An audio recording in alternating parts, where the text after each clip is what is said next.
One of the first items you'll see when entering the Warrens Haunted Museum is this terrifying little shadow doll made of bird feathers and real human teeth. The Warrens' son-in-law and current proprietor of the now defunct museum, Tony Spera, offers a little bit of insight on the doll, saying it was originally acquired at an antique shop where it was being sold, with the owners of the shop being none the wiser of the doll's evil. That's completely on the antique shop owner though. You come into a possession of a doll made of bird feathers and human teeth, your first instinct should not be to stick a price tag on it. You should toss it into the ocean or burn it, something like that. Spera claims that the doll's curse works by taking a photograph of the doll, and then when it develops, you write the curse that you'd like to inflict on the back of the photo, and you send that to your victim. And the person who opens the envelope and sees the doll in the photograph will invite the curse into your home. Now, probably a lot of pictures of the shadow doll behind me, or pictures of the shadow doll being interspersed in this video right now. I just want to tell you, I don't have any curses in mind.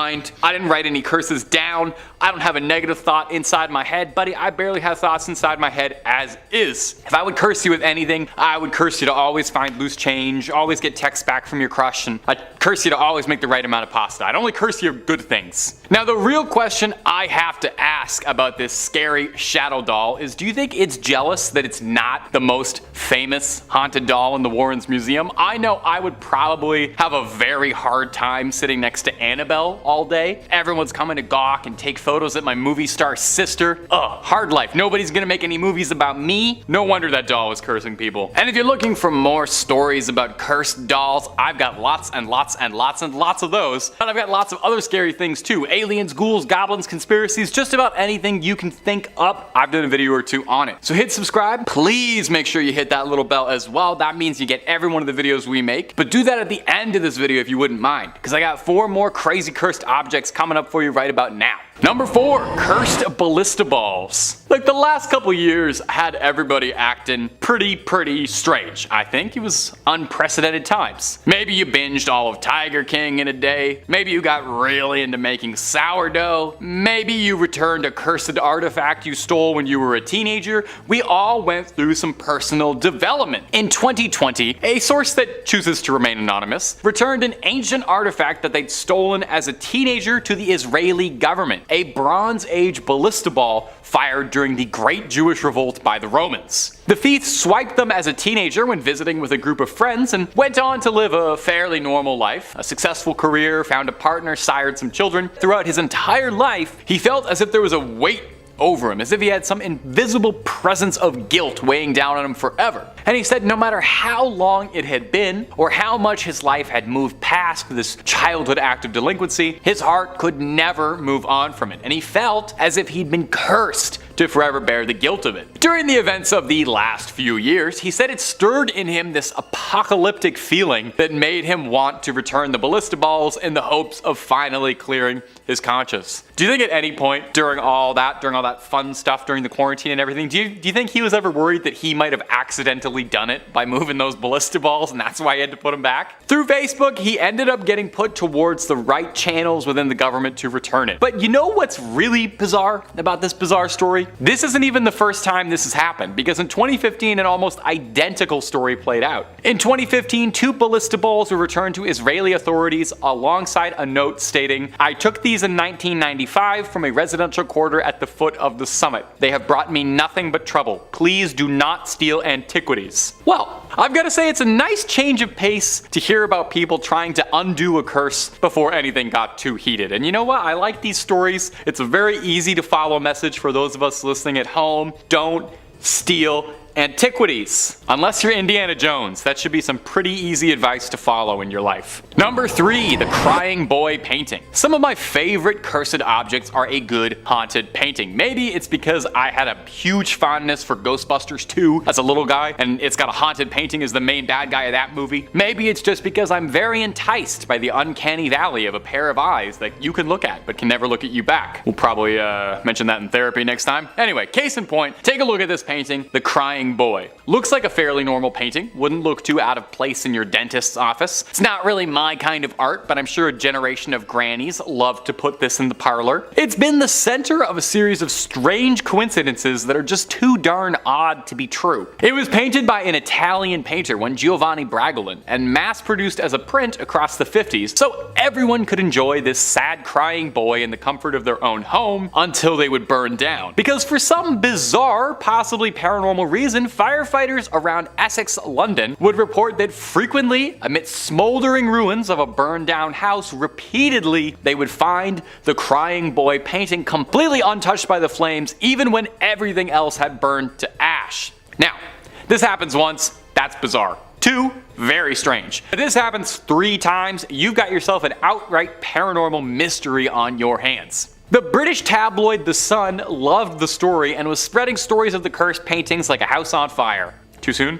The Sun printed out warnings of people who owned the painting and that they should get rid of it, lest they find themselves smelling smoke. The story was so popular and people were so invested in the curse of the crying boy that the Sun tried to take it upon themselves to rid London of the curse by, get this, holding a bonfire in which anyone who owned a print of the cursed painting could come, torch it, and hopefully exorcise whatever demons had got into the printing press. The bonfire was a raging success, with sackfuls of the prints being torched, seemingly ending the curse of the crying boy. After hearing about this story though, does anyone else kind of want one of the prints? I don't know, there's something about it. Number 2, the Hope Diamond. The Hope Diamond has shown up more than a few times on this channel, and for good reason. It's considered one of the most haunted rocks on the planet. The diamond was first uncovered in India, with reports purporting that the diamond was plucked from the eye of a statue of the goddess Sita, the goddess of beauty and devotion. Legend has it that the first person who stole the diamond was mauled by dogs shortly after taking it. That's a pretty quick curse. From here, the diamonds passed through countless hands, never staying in one place for too long. It's said to have been owned by King Louis XVI and Marie Antoinette, who, as far as I know, never had anything too bad happen to her. Nothing worth losing your head over worrying about. That's a little history joke for you. Throughout the diamond's storied history, it's been said that just about every owner suffered a horrific fate. 14 confirmed deaths and owners throughout history, and that's only the ones we know of for sure, as there could be countless more. The jeweler who recut the stone into its current form, William Falls, died a ruined man in poverty and hardship. His son Hendrik stole the stone from his father, who would later be prompted to take his own life for the crime. After passing from owner to owner under grisly circumstances, it made its way to Harry Winston, an American jeweler who, possibly making the only good choice of anyone on this list, thought it better to play with his odds and donated the diamond to the Smithsonian Museum in 1958, where it currently resides,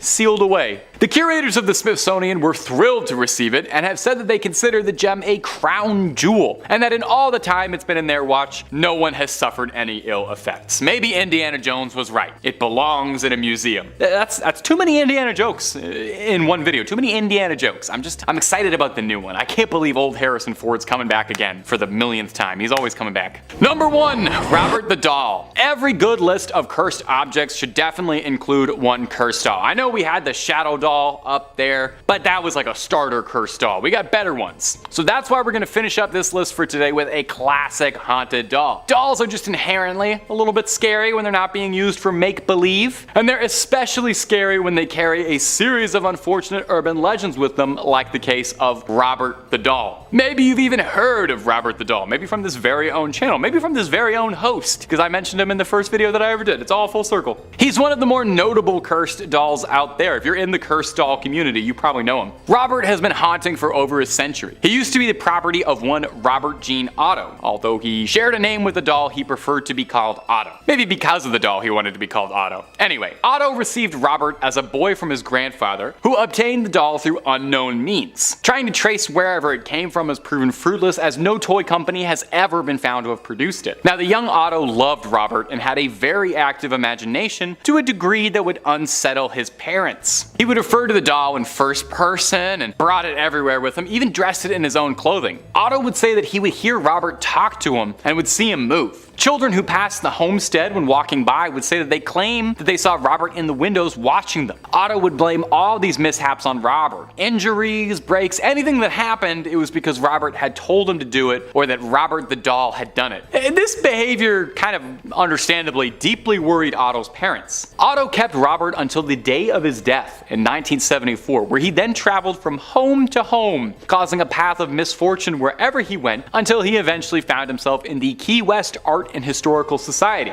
where he's now kept under very tight lock and key and has become the museum's most popular attraction, where visitors leave him offerings, treats, and even writing letters asking for protection or for him to curse others. Employees of the museum say sometimes they feel uncomfortable around him and have noticed a chill in the air by his seat or electrical malfunctions near where he sits. It's been said that they need to stay on his good side lest they provoke his wrath. Maybe it's a good thing then that he's locked up tight in that glass case, and there's just something about this guy. And Robert the doll, if you're watching right now, just want you to know all that stuff I was saying, I was just playing. You know we're friends. You know we've always gone together, you and I. You know I'm a big fan of the scary doll community. I just wanted to make it clear, we're cool. In 5th place, we have Ed's paintings. So long before they were famed ghost hunters investigating the Amityville horror and featured in films such as The Conjuring, Ed and Lorraine had a much different hobby.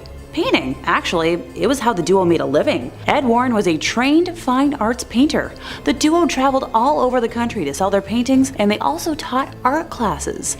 The couple used Ed's paintings as a way to gain entry into houses they wanted to investigate. They would research houses they believed to be haunted, and then drive to the house. After Ed painted the house in question, he would then hand the painting to Lorraine, who would go up, knock on the door, and offer the homeowners a painting, which would usually turn into a conversation about the property and the hauntings. This process was how their investigative career began. Ed became known for his barn door art, painting tranquil winter scenes on stained pine, which was all the rage for adorning the wood grain halls of any home in the late 60s, and apparently these paintings are now quite rare. Many of his paintings that have been photographed feature different haunted houses, and examples of his art and calligraphy style are displayed throughout the museum. In 4th place, we have black magic masks. These fall under the practice of tulpa, which is a concept in theosophy, mysticism, and the paranormal, of a materialized thought form, typically in human form such as an imaginary friend or being that is created through spiritual practice and intense concentration. In simpler English, the masks act as a representation of the practice, which is a form of mysticism that involves creating sentient and autonomous beings separate from oneself. So, an imaginary friend? The concept of tulpas and their creation, including the word tulpa, come from a close-in Tibetan Buddhist practice, with tulpa being a Tibetan word for creature of the mind. Tulpas did not become part of Western paranormal lore until the 1970s, and those who practice have been cited as wearing masks similar to Halloween ones in order to take on the appearance of whatever the mask looks like. I guess that explains why I've seen many cheap-looking Halloween masks in the video walkthroughs from the museum, so I suppose I'll retract my statements that I made about how pathetic they look. If anyone is curious about modern practices and appropriations of tulpamancers, the interweb origins can be traced back to 4chan message boards in 2009, and no, if you don't know what that means, I'm not going to elaborate on just how cursed that sentence was to utter. Oh, it gets worse. Alright. The communities gained popularity when adult fans of My Little Pony started discussing tulpas of characters from the Friendship is Magic television series. The fans attempted to use meditation and lucid dreaming techniques to create imaginary friends. Look, I knew someone back in high school who fell under that subculture, and he was the furthest thing from mentally stable. The guy had people munching fantasies as well. Time to move on before I get nightmares again. In 3rd place, we have a satanic idol. So this story began in 1991 when a deer hunter was walking through the woods in Connecticut, close to where Ed and Lorraine resided. The hunter got lost and after some time stumbled upon a raised, circular rock formation with the idol in question standing in the middle of it. It is believed that the formation was common with folks who practiced devil worship in the 70s. The hunter began to feel uncomfortable and left the area, deciding to make his way back to his car, and along the way he noticed an elderly gentleman walking alongside him who was dressed head to toe in black. Now the man in black never spoke a single word to the deer hunter. The hunter was getting more nervous by the second, and also more lost and unsure of his directional path. Desperate, he turned to the mysterious figure and simply asked, "How do I get out of here?" Luckily for our narrator, the man in black pointed in a direction and then disappeared. The hunter was so thrown off by that day that he reached out to Ed, who requested to be brought to the same area. The hunter wasn't 100% sure he could find the exact location, but was willing to try. Together, the men were able to stumble through the forest, and without the aid of the man in black this time, found the rock formation. Ed removed the demonic idol from the area and placed it at home in his museum, and that's when things got a little weirder. Because, a man in black spotting and weird forest stuff isn't weird enough for us. Approximately 3 days after removing the idol, Lorraine collapsed for no known reason, and she was transported to the hospital where no one could identify what was wrong with her. Thankfully, after 3 more days, she recovered. Red flag time! 3s and 6s are very popular numbers amongst the demonic scary people and things that you want to avoid. Ed believed that this was caused by the gentleman in black, who was believed to have been a high priest in a satanic cult, as a form of payback for removing the satanic idol. Now, this idol remains in the Warrens Museum to this day, and honestly, I think it looks like a papier-mâché masterpiece of an alien, but please let me know in the comments if anyone out there has a different opinion. In second place, we have a shadow doll. So among one of the first haunted items visible in the museum to visitors is a shadow doll, which boasts bird feathers and a genuine human tooth. Unlike the other dolls included in the museum, I'd consider this creature more of a sculpture.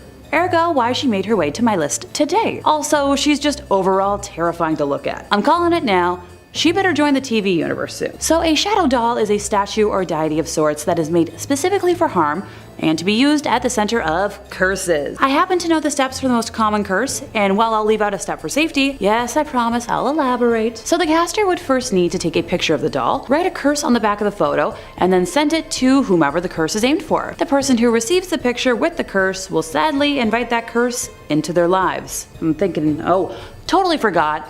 The doll will also appear in that person's dreams. While not too much is known about the origins of this specific doll, it was initially purchased in a vintage store under the assumption that it was, simply an antique. I have a couple of antique dolls myself, and I'm shuddering to think about what they would do if activated by any kind of curse. They've already got enough of a personality.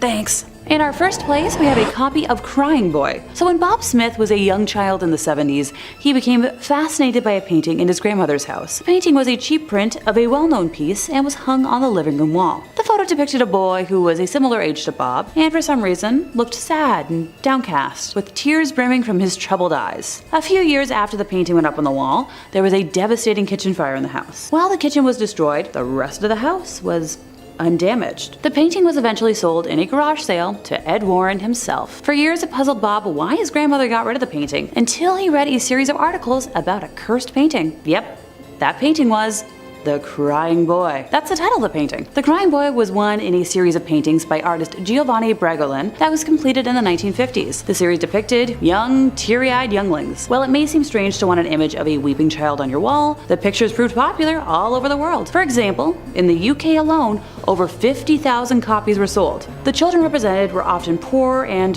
very beautiful. In total, Giovanni painted over 60 paintings, and up until the early 80s, prints and reprints of his images continued to be mass-produced. In 1985, the most popular tabloid newspaper in the United Kingdom printed a story that caused panic and ended the popularity of his work. The Sun published an article entitled Blazing Curse of the Crying Boy, describing the terrible experience of May and Ron Hall after their home was destroyed by fire. The cause of the fire, much like Bob's grandmother's, was a greasy pan that overheated and burst into flames. The fire spread rapidly and destroyed everything on the ground floor of the home. Only one item remained intact: print of the crying boy on their living room wall. Distraught at their loss, the devastated couple made the bizarre claim that the painting was cursed, and it, not the pan, was the cause of the fire. Now, this tale probably would have disappeared into the archives of strange and mysterious stories, except for one, tiny thing. A firefighter claimed that he had attended at least 15 house fires where everything was destroyed except for prints of the crying boy, which would remain completely intact. So before long, this gathered momentum,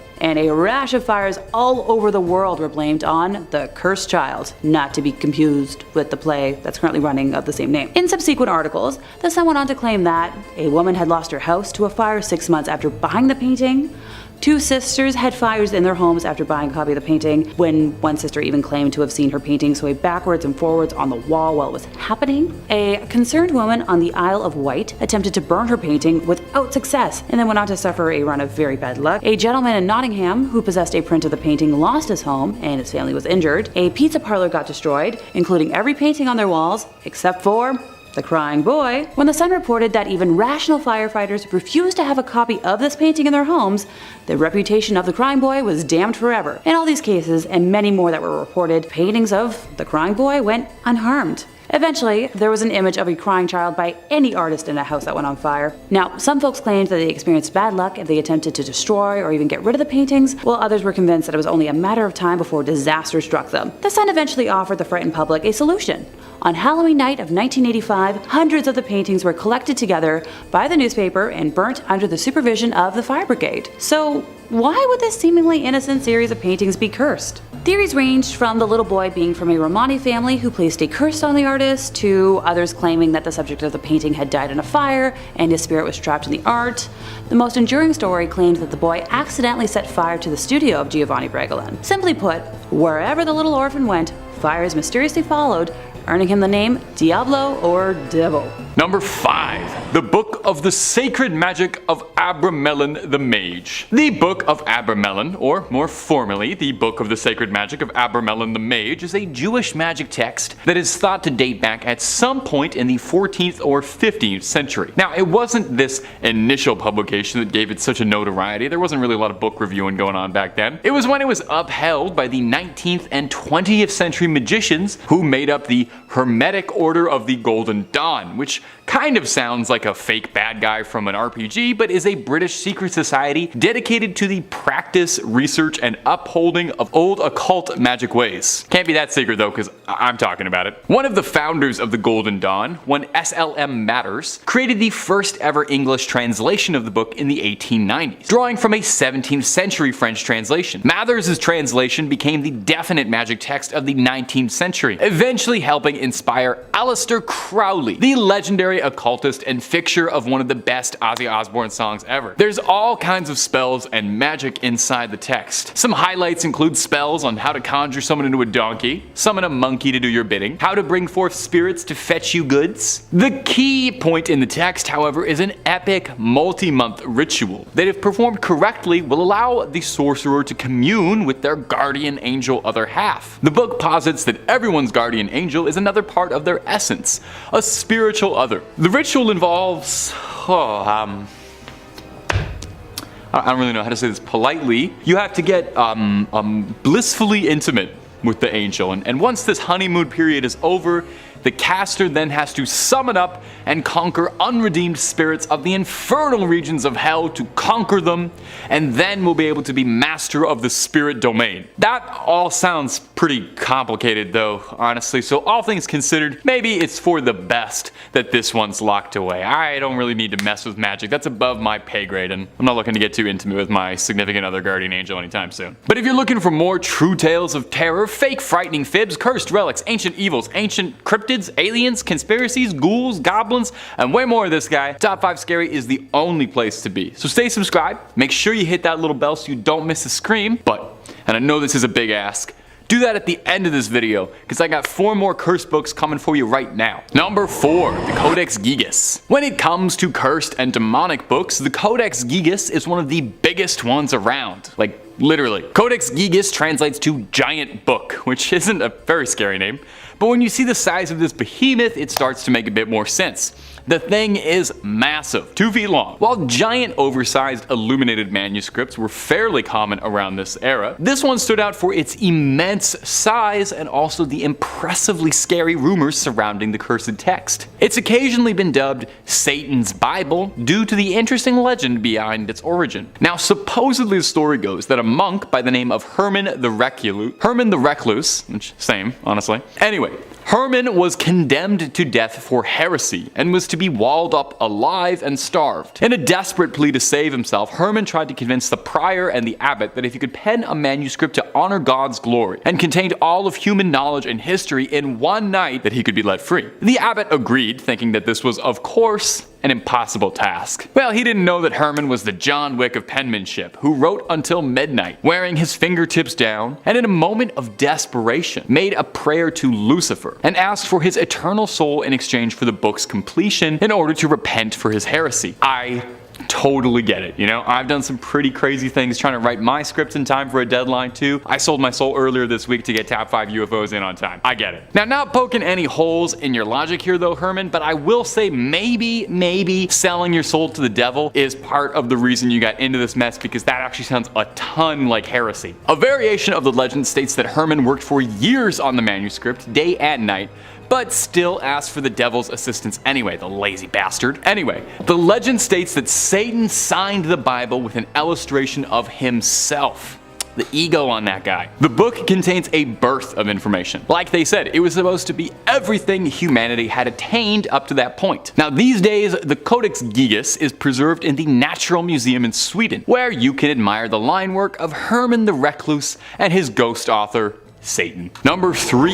The Grand Grimoire. Our next entry has been formerly referred to as the Gospel of Satan. It's different from Satan's Bible, and is said to be a cursed book whose knowledge had to be sealed away to protect humanity. So this might be the most dangerous book ever published after Hop on Pop. The Grand Grimoire was said to have been penned by a priest in the 16th century who was possessed by a litany of demons who compelled the man to put their knowledge to paper. Acting as a scribe for the demons, the man wrote everything they knew about dark incantations, spells, instructions on how to cast rituals, how to bind a demon to make it do your bidding. Wait, a demon wrote this book? A demon gave instructions about how it wants to be bound to a human and serve humans? That's a freaky little demon. That's not all though. There's a step-by-step recipe for a little necromancy if you're down to dabble in some dark arts and make some bones dance to your rhythm. The book really covers all the fun stuff you've been told not to do. Now it's not all brimstone and hellfire too. There's rituals on how to manipulate your luck, how to conduct a seance, and I think this is adorable. But there's even ways to make people love you in the book. Now, a little dating tip from your friends at Top 5 Scary. I will say, if you need a demon's help to make them like you, that might not be the most successful relationship, but you do you, don't let me get in the way. Now, if all of this is sounding pretty appealing, and I don't blame you, because it all does sound really cool, just know that the book is considered high treason. Even so much as cracking the spine is considered equivalent to selling your soul, so maybe hold off on that Amazon order for a bit. Besides, because of the book's cursed reputation, the original copy is said to be locked away in the Vatican's famous secret archives, and no matter how many times you ask, they're not gonna let you look at it, even if you say you just want to take a quick little peek at the illustrations. I know, so unfair. Ugh, I don't even have any late fees. Let me take the book out. Number 2, the Untitled Grimoires. You think a book with a name is scary? Imagine a book without a name. Coming up next on our list of haunted nighttime reading is the Untitled Grimoires. It was so scary they couldn't even deign to give it a name. The books are said to originate from a Wiccan high priestess named Persephone Adarasta Irene, who has one of the coolest names I've ever heard.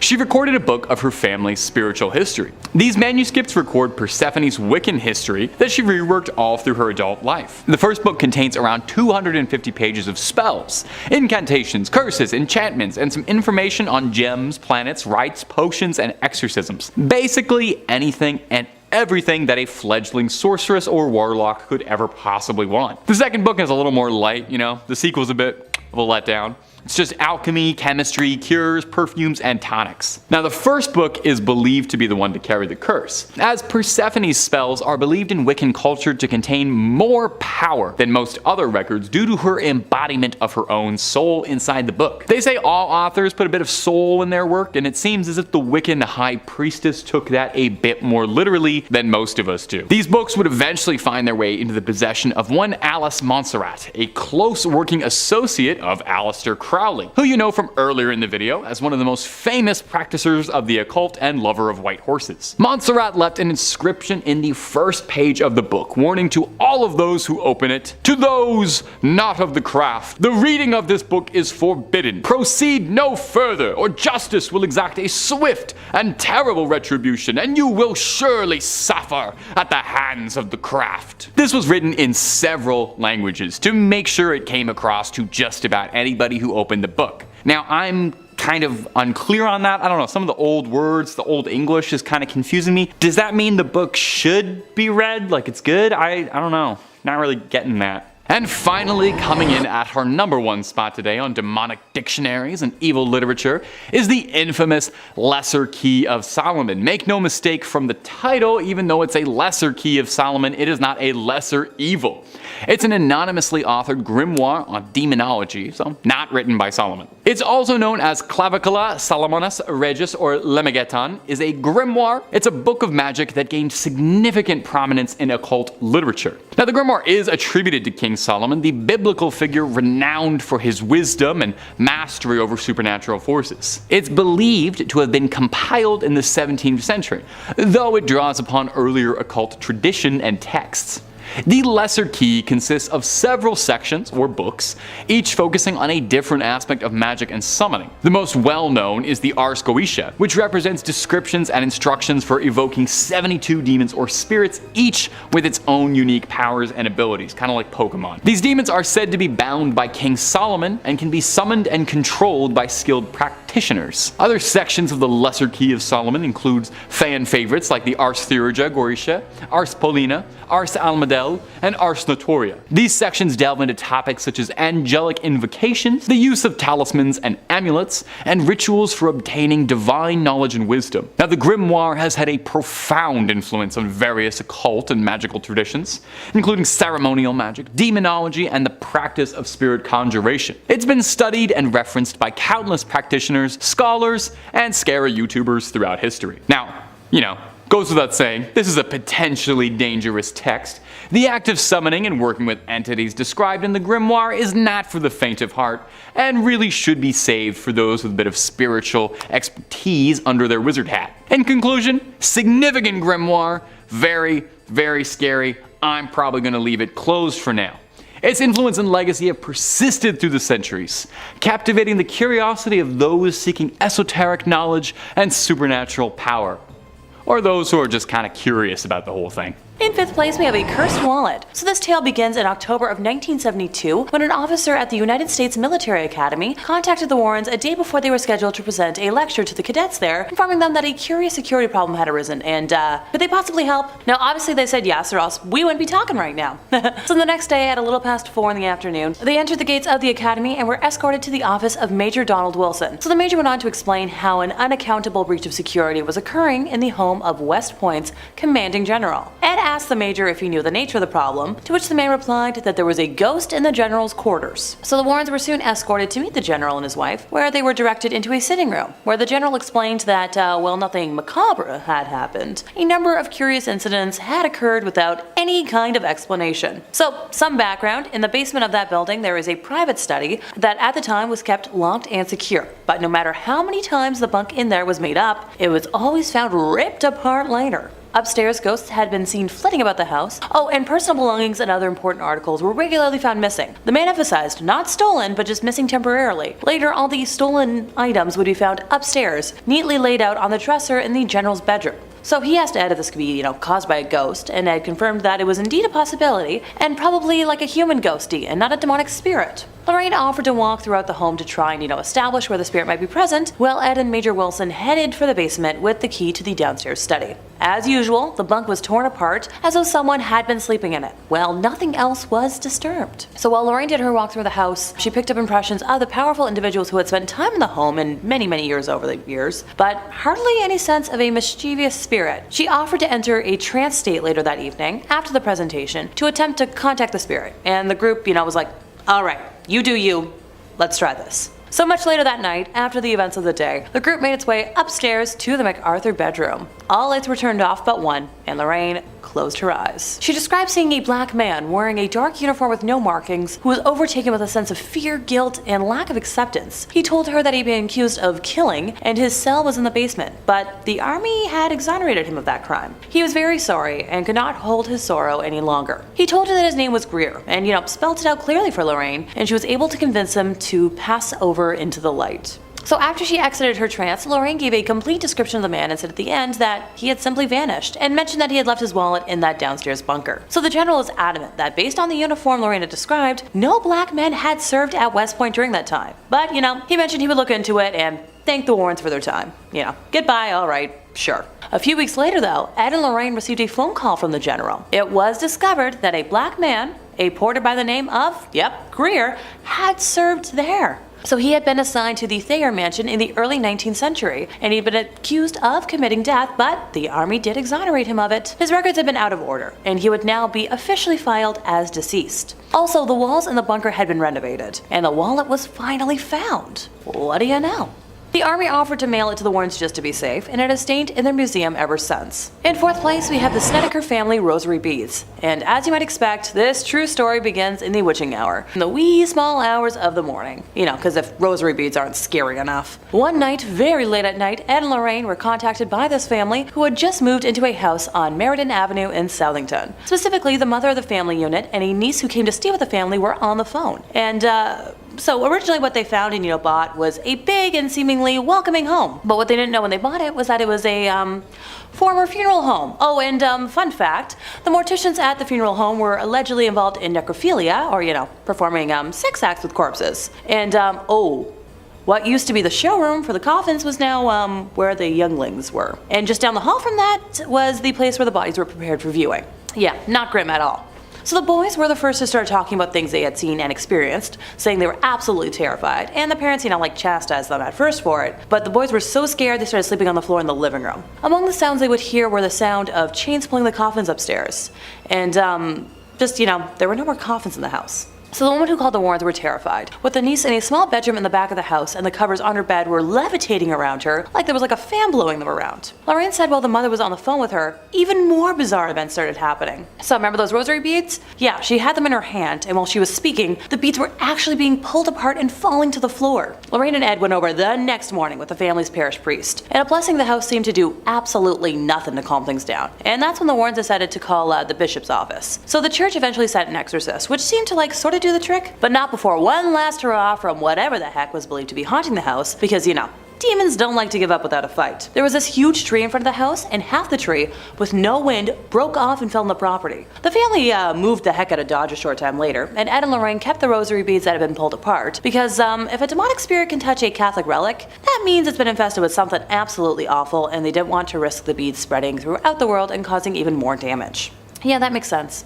In third place, we have a long black spike. So what appears to the innocent eye is nothing but a fence stake, perhaps left over from a construction project of sorts, actually holds a history of sadness and evildoing. Being the oldest item listed today, its history dates back to its use in the 1700s. While the name of the witch it belonged to has been lost to time, the spike was originally used in a black mass ritual in an attempt to summon Satan himself to this world. The witch we're speaking of had attempted to curse the stake over the course of her pregnancy, hoping that it would become strong enough to take the soul of her womb in exchange for the devil. During the ritual, she plunged the stake into the flesh as sacrifice, but while it strengthened her relationship with Satan, it did not succeed in bringing him to earth. The stake was passed down as a family heirloom, bringing a feeling of longing and sadness to any that held it until it was finally acquired by the Warrens. Knowing that the museum is technically closed, I worry if any vandals break in, the damage they could do with something that looks so unassuming, but it's so dangerous. In second place, we have the Carlson's knick-knacks. So this happily married couple in their 30s bought this old inn in New England. No big. So Nathan Carlson traveled a lot during the week, but his wife, Alexandra, was home all the time to take care of their 2 daughters. Not long after moving in, Mrs. Carlson and her daughter began hearing footsteps on the second floor where, in the past, lodgers used to stay. During the afternoon and late into the night, they'd hear dragging, heavy-booted footsteps move across the floor above them. Mrs. Carlson's older sister, who lived nearby, occasionally stayed overnight in the house and also heard these footsteps. The Carlsons had room set aside elsewhere in the house for, live-in farm help, and these men would hear the footsteps walking in circles around their bed. Sometimes, while Mrs. Carlson would be asleep at night, she'd be awakened by the spirits in the home, which would actually yank the covers off the bed while she was, in it. She later found out that very same thing happened to the farm help, which explained why the men tended to, quit so soon after they were hired. Eventually, the infestation phenomena upgraded into whisperings that could be heard behind closed doors. However, when Mrs. Carlson or her older sister checked the room where the whisperings were coming from, there was never anyone present. Although these spirits projected words that were often audible enough to be heard, the woman could never quite identify the language that was being used. And as time went on, the harassment continued. After the missus would straighten up the house, knickknacks and other little items would never be quite where she left them. Outside the house at night, lights would be seen in the attic, although there was no electricity up there. While painting a room one day, the heat was suddenly drawn away, and Mrs. Carlson felt a hand touch her shoulder. She said she became so angry that she threw the paintbrush in the direction where she believed the entity to be, and told it out loud, "I don't know who you are or what you want, but you're not gonna get me." Oh yeah, real smart. So this phenomenon went on almost daily, since this infestation had occurred in the house a long time ago. Exact date unknown. Both the kitchen and the bathroom water faucets would suddenly turn themselves on, full force at the same time, and on occasion, Mrs. Carlson would hear 3 knocks at the front door, which, that's a sign of an inhuman presence. But whenever she'd go to the door, there would be nobody there. On the second floor, a visitor reported seeing a snake on the window ledge after hearing 3 taps on the window, yet there was no nearby tree the reptile could have climbed. Ew, say, snakes, nope. Oh, it gets worse. While living in the house, the Carlsons had another spawn. And one night, while the missus was watching television in the living room, she suddenly heard a tremendous, powerful explosion. When she jumped up to check, thinking the furnace had kaboomed, she found the door to the infant's room violently torn open. Objects were still swinging and vibrating, and the temperature in the nursery was equal to a meat locker. Although the spirits in the home had evidently tried to kill the youngling, the little one managed to live through the experience. Thank goodness. However, when the spawn reached 3 years of age, Mrs. Carlson was walking past him as he played with some knickknacks from the living room when he suddenly let go with a loud shriek saying, "You stepped on Beatrice!" So Mrs. Carlson put down the laundry she'd been carrying and asked, "Who?" To which he responded that Beatrice was his friend who told him what to do. Mrs. Carlson then told her son to ask Beatrice who she was, and after a pause he replied that Beatrice had told him to tell her that she's a witch. So the mom took away the items the boy was playing with and almost sent him into hysterics in the process. She tossed him into a basket in her bedroom closet, somewhere the boy was forbidden to go without her permission, and didn't really think about it until later that night when she was in bed by herself and saw a large black form in the room with her. She described the entity as being, blacker than the blackest night, moving slowly around the room, freezing her with fright. I swear I'm not a poet. Before the black mask went away, it transmuted into a globe of synthetic light about the size of a basketball, while producing a deafening roar, which she compared to a blasted furnace. This went on for many nights until the Warrens were called in, and like many other times I've mentioned today, took a tour of the home, blessed it, and realized the knickknacks were directly tied to the entity. Now, they've never described them in detail, so I don't have any clear photos to discuss today, but I'm assuming they're around the size of action figures if a 3-year-old was able to play with them. In first place, we have Bathsheba's jewelry box, so this is probably the most famous case on today's list. In January of 1971, the Perron family moved into a 14-room farmhouse in Harrisville, Rhode Island, where Carolyn, Roger, and their 5 daughters began to notice strange occurrences almost immediately. So this started with events that most of us probably wouldn't even register. Carolyn would notice that the broom went missing or seemed to move from place to place on its own, and the young girls of the home began to notice spirits around the house. Carolyn then brought it upon herself to research the history of the home and discovered that it had been in the same family for 8 generations, and that many of them had passed under mysterious or horrible circumstances. The most haunting spirit of the home is that of witch Bathsheba Sherman. Being fairly well off, Bathsheba and her husband Judson had a son, Herbert, born when Bathsheba was about 37 years old, and while the couple gave birth to 3 others, they were unable to survive past the age of 7. One of the passings of a neighbor's ward in her care drew public attention during a post-mortem examination, when it was determined that the fatal wound was caused by a large sewing needle that had been impaled at the base of the skull. It's believed Bathsheba took offense to Carolyn moving into what she considered her home and wanted to take back that control. So the most notable incident overall was one afternoon when Carolyn said that she had been lying on the sofa and out of nowhere felt a piercing type of pain in her calf, and then the muscle began to spasm. And upon examination, she noticed a puddle of redness at the point of impact. She checked for bees or anything else that could have caused the puncture in her leg, but found nothing. In her daughter's book, Andrea Perron describes the wound as perfectly circular, as if a large sewing needle had impaled her skin. Now, if I were to summarize the entire hell the Perron family endured for the decade they lived in what they referred to as the Old Arnold estate, we'd be here for an hour. But during one of the last instances, the Warrens were called in to help the ailing family, and they removed a box from the home after thoroughly blessing it, believing that it was acting as a conduit for Bathsheba's demonic energy to affect the home, this being the jewelry box. In 5th place, we have a satanic idol. This story began in 1991 when a deer hunter was walking through the woods in Connecticut, close to where Ed and Lorraine resided. The hunter got lost and after some time stumbled upon a raised, circular rock formation with the idol in question standing in the middle of it. It is believed that the formation was common with folks who practiced devil worship in the 70s. The hunter began to feel uncomfortable and left the area, deciding to make his way back to his car, and along the way he noticed an elderly gentleman walking alongside him who was dressed in head-to-toe black. The man in black never spoke a single word to the deer hunter. Now the hunter was getting more nervous by the second, and also more lost and unsure of his directional path. Desperate, he turned to the mysterious figure and simply asked, "How do I get out of here?" Luckily for our narrator, the man in black pointed in a direction and then disappeared. The hunter was so thrown off by that day that he reached out to Ed, who requested to be brought to the same area. Now the hunter wasn't 100% sure he could find the exact location, but was willing to try. Together, the 2 men were able to stumble through the forest, and without the aid of the man in black this time, found the rock fountain. Ed removed the demonic idol from the area and placed it in the museum, and that's when things got a little weirder. Approximately 3 days after removing the idol, Lorraine collapsed for no known reason, and she was transported to the hospital where no one could identify what was wrong with her. Thankfully, after 3 more days, she recovered. Now, Ed believed that this was caused by the gentleman in black, who was believed to have been a high priest in a satanic cult, as a form of payback for removing the satanic idol. In 4th fourth place, we have a Conjuring book. So one night, after returning home from a night out with Ed, Lorraine was reviewing the calls left on the answering machine when she found one from a distraught woman who introduced herself as a Mrs. Sandy Foster, who nervously described a very distressing situation and begged the Warrens to return her call. So even though it was like 12:40 in the morning, Lorraine immediately tried to call her back, and while the phone rang continuously, the connection was broken. Lorraine tried a few more times, going so far as to contact the phone operator and the operator's supervisor, who ran tests on the phone line and frustratingly didn't find anything weird. The next day, when the Warrens returned home from church, Lorraine immediately phoned the Foster home again. This time, Mrs. Foster answered the phone on the second ring and mentioned that the phone had never rang the night before, and Lorraine made the decision to go pay the Fosters a visit that afternoon. She and Ed arrived at around 2 p.m. and met not only Mrs. Foster and her husband, but also their 3 offspring, Abby, Joel, and Hannah, who had experienced most of the phenomena. Ed arranged his recording gear on a nearby table while Lorraine asked her permission to walk the house, which she was immediately granted. Mrs. Foster brought up that her daughter Meg, the 3 offspring Abby, Joel, and Meg, who had experienced most of the phenomena. Ed arranged his recording gear on a nearby table while Lorraine asked her permission to walk the house, which she was immediately granted. Mrs. Foster brought up that her daughter Meg had always been interested in the occult and had purchased a book on Conjuring as a gift for Meg, and based off of the description Ed gave of it, I believe it was a copy of the Ars Goetia. Now Meg admitted to attempting to summon a few of the spirits in the book, but had lost hope because nothing had happened. Ed prompted further, asking for specifics on the experiences that had happened in the last week when only the younglings were home. So, let's set the scene.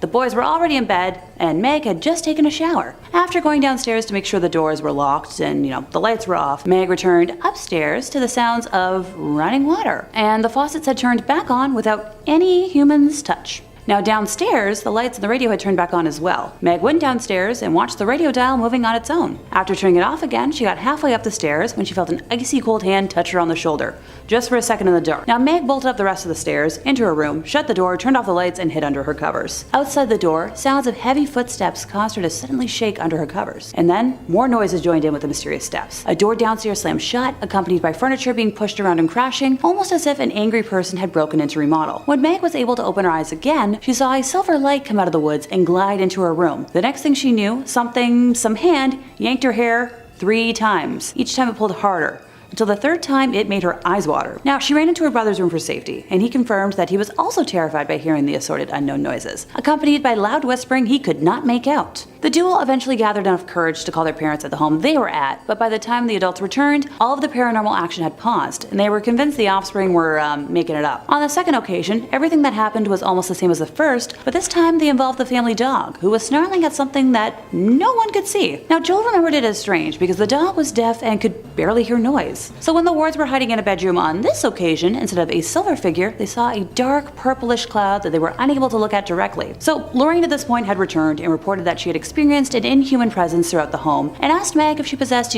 black conjuring candles in her room. And when she responded yes, Ed told the family that he and Lorraine can handle everything, but they should maybe head out for a drive while it was happening, for safety. Ed and Lorraine got to work the moment the Fosters left, determined to discover the true nature of the spirit's presence in order to dispel it. For provocation purposes, Ed used a crucifix and holy water, scattering the water at all 4 points of the cellar floor, and saying aloud, "In the name of Jesus Christ, I command all spirits, whether human or diabolical, to leave this dwelling and never return." On the first floor, Ed repeated the same procedure in each of the rooms. This process, known to any exorcist as binding, requires the infesting spirit to either show itself or move on. Having bound the cellar and all downstairs room without incident, the Warrens were ready to approach the second floor, where they knew difficulty was lurking. But as they prepared to act, a telepathically projected feeling of dread came over them, which is a distinct indication of an inhuman demonic presence. They pressed on and began climbing the staircase to the second floor. But as hard as they tried, neither Ed nor Lorraine could get any more than halfway up. Pushing against them was some impenetrable, unyielding force. So slowly, the Warrens backed down the stairs so as not to be knocked over backwards. And at the bottom of the stairs, for a brief second,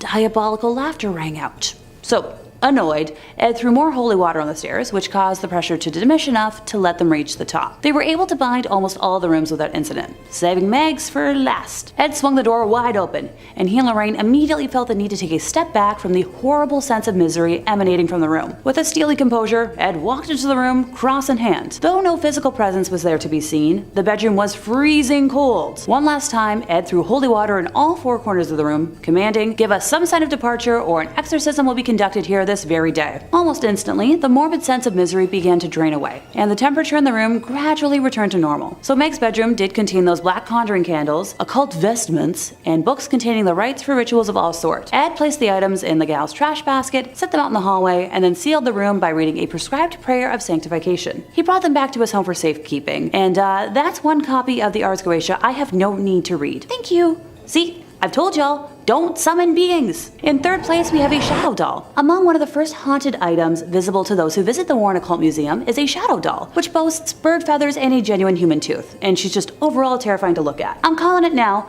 she better join that TV universe one day. For reference, a shadow doll is a statue or deity of sorts that is made specifically for harm to be used at the center of curses. I happen to know the steps for the most common curse, and while I'll leave out a step for safety, I promise I'll elaborate. Now, the caster would first need to take a picture of the doll, write a curse on the back of the photo, and then send it to whoever the curse is aimed for. You know, hopefully you've got their mailing address. The person who receives the picture with the curse will sadly invite that curse into their lives. Oh, almost forgot. The doll is also going to appear in that person's dreams, so enjoy your nightmares, folks. While not too much is known about the origins of this specific doll, it was initially purchased in a secondhand store under the assumption that it was simply, an antique. I've got a couple of old dolls myself, and I'm shuddering to think about what they would do if activated by any kind of curse. Some of them talk enough already. In second place, we have Black Magic Math, which is a concept in theosophy, mysticism, and the paranormal, of a materialized thought form, typically in human form such as an imaginary friend or being that is created through spiritual practice and intense concentration. In simpler English, the masks act as a representation of the practice, which is a form of mysticism that involves creating sentient and autonomous beings separate from oneself. The concept of tulpas and their creation, including the word tulpa, come from a closed Tibetan Buddhist practice, with tulpa being a Tibetan word for a creature of the mind. Tulpas did not become part of Western paranormal lore until around the 1970s, and those who practice have been cited as wearing masks similar to Halloween ones in order to take on the appearance of whatever the mask looks like. If anyone is curious about modern practices and appropriations of tulpamancers, the interweb origins can be traced back to 4chan message boards in 2009, and I'm not going to elaborate on just how awful that sentence was to utter. Oh, it gets worse. The communities gained popularity when adult fans of My Little Pony started discussing tulpas of characters from the Friendship is Magic television series. The fans attempted to use meditation and lucid dreaming techniques to create imaginary friends. Well, I think that about sums that up, don't you? In first place, we have the Black Lace Veil. So after one of their many public lectures, Ed was conversing with a couple that had been in the audience, where the boy introduced himself as Alan and explained that he'd brought his girlfriend Lonnie to the lecture because he suspected that she'd been overtaken by some occult influence. He explained that when his girlfriend became angry, her features would change into something resembling a wolf, and then the voice of a different person would speak from inside her. When Lorraine walked over to join the group, Lonnie experienced an episode of instantaneous possession and lurched out in an attempt to attack Lorraine. This incident terrified everyone in the vicinity, with the Warrens ending the audience chat session immediately, before Ed escorted the couple to an offstage room while Lorraine stayed outside. In the backstage room, the girl was fully under possession, breathing heavily, and her facial features had transformed into the wolf-like appearance the boy had talked about. After about 10 minutes, the possession passed, and Lonnie was lucid enough to explain, dealing with memory loss, along with losing hours and days of her life over the last 3 months, which is a symptom common in possession. She went on to share that originally her now boyfriend, Alan, had refused all of her advances and bribery attempts at becoming hers, and she had resorted to visiting a store prominent in selling tools to help with witchcraft, purchasing there a book on the black arts, and later that night performing a ritual for acquiring lovers. This ritual involved, you guessed it, the black lace veil, on top of which she placed a crown of goat horns before renouncing God in her baptism, along with swearing allegiance to Satan, finishing the ritual by washing down the vow with a cup of animal scarlet elixir. About a month after Lonnie performed the ritual, Alan began paying her the attention she craved, making her entitled world perfect. What she hadn't counted on, however, was that she was now in debt to the demonic, having given them permission to enter her life. Ed knew immediately that Lonnie would have to undergo an exorcism as soon as possible, and made contact with a priest the next morning, who was able to come assist with the procedure. Upon arrival, the priest insisted on testing the spirit, so he instructed Lonnie to close her eyes and slowly count to 20, while his assistant stood behind her and placed a cross around 6 inches behind her head. The entity possessing the girl suddenly went wild, screaming, "Take it away! It burns! Take it away!" During the exorcism, it kept screaming, "She's mine! She's mine! Her soul is mine!" in reference to Lonnie. It was eventually separated from Lonnie, but just before it departed, the thing vowed it would return to another. The Warrens brought the black lace veil, goat horns, cup, and the Conjuring book home with them so she would be safe from repossession, but the tale of the veil doesn't end here. Months later, when Ed was in a meeting with a lady who was manifesting different personalities, some male, some female, and some that couldn't even be called human, but all making extremely threatening statements, her eyes began to wander, and when they landed on the black veil, she jumped up, grabbed the veil, and clutched it to her chest. Her features immediately began to transform into those of a wild, sneering creature, distinct from the otherwise attractive girl. Ed drew 2 vials of water to himself, one unblessed, the other blessed by an exorcist, and moved away from what was no longer this woman, but an inhuman spirit, a lesser devil of hell. Horrid moaning and various animal sounds came from the girl as Ed blessed her, banishing the demon away for now a second and final time. And that brings us to the end of our list, and I'm glad all of those items are still kicking around the Warren Museum for safety and not out in the open. Number 5. The organ.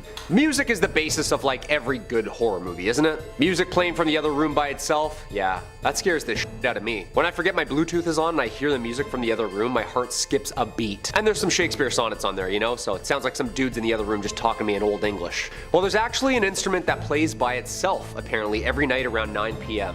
Unless it has priests bless it to keep it only wood and ivory. Apparently it likes to play a little number or two from the other side. Residing in the Warrens Occult Museum in Monroe, Connecticut, Ed Warren, the husband of the famous demonologist duo, apparently likes his classic music. Well, not live, I should say. He obtained the organ apparently after authorities cleaned out a haunted house owned by Reverend Eliakim Phelps in Stratford, Connecticut. Somebody from the authority at the city of Stratford reached out to Ed asking him if he'd be interested in obtaining a musical instrument in which needed some special handling. Nothing like a dusty old haunted organ, like the old hockey games and churches organs, Apparently one night Ed was woken up by the sounds of the chords of the organ being played. It was late at night, so naturally Ed thought maybe someone had broken in and was fiddling downstairs with the instrument. Ed went down to check it out, and as soon as he entered the museum where the Warrens' haunted items are kept, the organ would just stop.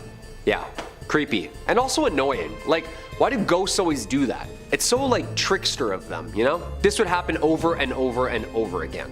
The organ finally stayed quiet semi-permanently when after the Warrens asked a priest to bless the organ on a regular basis. Apparently it needed to be continuously cleansed or else the mysterious pianist would start their eerie tune again. Yeah, organs have to be the scariest instrument on this planet. So Halloween-y sounding, you know what I mean? And so Dracula-ish. Toccata in D minor, just... Number 4, the wedding dress. Your wedding day is supposed to be the happiest day of your life, isn't it? Dressed to the nines, till death do us part, cake smashed into your face, yada yada yada, and of course, that iconic wedding dress, Yeah, it's tradition. So what's this wedding dress doing in the Warrens Occult Museum then? Well, the official story behind the white gown in the Occult Museum is that of the White Lady of Union Graveyard. She has been spotted for decades. Many claim they have seen the lady in white at Union Cemetery. She's said to walk the graveyard at night, and locals tell us they've also seen her on nearby roads. Union Cemetery sits just off the junction of routes 59 and 136 in Easton, Connecticut. The legend goes, it's the home of a spiritual entity that allegedly walks the property. I can tell you that now for a fact that this place is haunted. It's one of the most haunted places around, said Lorraine Warren herself. Yeah, and she's seen some stuff in her time. One of the most infamous encounters is that late one night a man was driving down Stepney Road in his pickup truck just past Union Cemetery. Out of nowhere, a woman in a white dress appeared in the middle of the road. The man couldn't slow down in time and struck the woman head on. When the man screeched to the side of the road, there was no sight of the woman he had hit. Apparently this happens more often than you think on that road. Whoever she was, apparently the couple has her dress locked in the Museum of the Occult Finds and deems it spooky enough to leave it alone. Number 3, the purple sapphire. Well, not really a sapphire, but actually an amethyst. The spiky purple quartz looking thing. Hey, who said that haunted to hell items can't be precious and beautiful? Well, don't say that, because apparently this one is cursed, like cursed. The mysterious Delhi purple sapphire is now permanently on display as part of the Natural History Museum's vault collection of precious gemstones. The mysterious stone is rumored to have been stolen by a British soldier from the Temple of Indra, the Hindu god of war and weather, in Kanpur, India, during the Indian Mutiny of 1857. It was brought to England by Colonel W. Ferris, whose family then supposedly suffered many financial and many health problems. I love how financials first. The stone was given to Edward Heron Allen, a scientist and writer, in 1890, who claimed to have started having bad things happen to him and those who were lucky enough or unlucky enough to see or hold it. He came to the conclusion it was hexed with a curse, and eventually decided to have it stored away in a bank vault inside 7 locked boxes with a note of warning to anyone who dare handle it. Allen warned that the deadly purple sapphire is cursed and is stained with blood and the dishonor of everyone who has ever owned it. Weary of its alleged powers, he kept it locked away in 7 boxes and surrounded by good luck charms. He also left strict instructions not to remove the amethyst until 33 years after his death. It's very specific.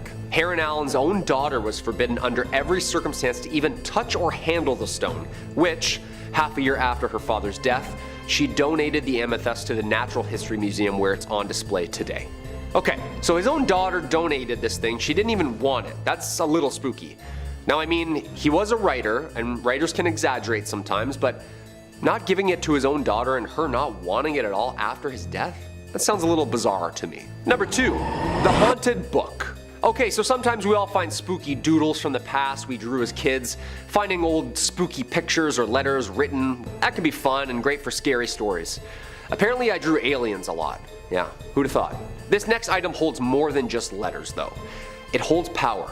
This haunted book was given to Brighton's very own haunted house, Preston Manor, after a Kent family who owned it claimed it caused them to be plagued by ghostly visitors and spectral visions. A haunted ledger which was found bricked up behind a shop wall has been acquired by the museum. Phew. The ledger was donated by Josephine Beniovitz. The book was discovered by her father, Tony Beniovitz, in 1988 when he was demolishing a shop which closed in 1984. Having taken it home, the father and daughter believed they suffered a number of spiritual visions and images of men, women, children, and apparently soldiers on horseback. The ledger, which dates from the First World War, was a clue at maybe who was visiting them. The daughter was told by one of the spirits that the book must be returned to Brighton where its first entry was written, which was in December 1915. The terrified family delivered it to Preston Manor, which is known for its paranormal occurrences and spiritual events. A medium visiting the house inspected the book and confirmed that they could sense evil omens emanating from its pages. It remains locked up only to be viewed after cleansed. Yeah, I don't think I'm going anywhere near this thing. Yeah, all those old books are usually wrapped in like someone's skin or something evil. Yeah. No thanks. And coming at the number 1 spot, the Iceman. This definitely had to be my number 1 spot. And it's not my favorite UFC fighter, Chuck Liddell. But this is the most terrifying find of all. Not really much of an item either, but more like a 5,000-year-old frozen and perfectly preserved human mummy that was discovered in 1991 in the Otzel Alps in Italy. Otzi, of course, is the name researchers chose to name the mummy for obvious location reasons. This frozen mummy is of a man who believed to have lived 5,300 years ago. Otzi is believed to have been apparently murdered before being frozen in its time. This is claimed after the discovery of an arrowhead found embedded in his left shoulder and various other wounds on his body. He also has multiple different DNA types on his clothes, suggesting he was in combat or in danger in his last moments. The nature of his life and the circumstances of his death need more investigation, but scientists believe he's Europe's oldest natural known human mummy, offering a very shiny new view of the Copper Age. A huge glacier surrounded him after he died of exposure and preserved his body in a mile-high ice cube. However, this is where it really gets spooky. Once unearthed, rumors of a curse surfaced too and grew stronger as people linked to him began to die, often in accidents or natural health problems.